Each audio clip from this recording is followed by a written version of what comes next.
ma da un sistema nervoso in iperallerta, in ipervigilanza costante.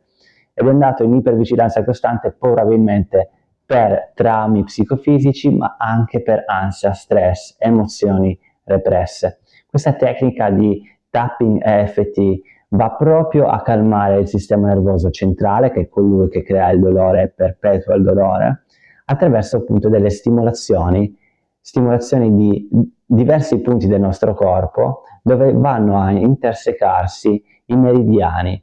I meridiani sono vie energetiche che sono state studiate dalla medicina cinese da migliaia di anni, infatti l'agopuntura viene fondata proprio su queste vie energetiche. Nell'agopuntura si mettono gli aghi, nel tapping EFT si fanno delle stimolazioni attraverso questi picchiettamenti in diversi punti. Questi picchiettamenti in questi diversi punti vanno a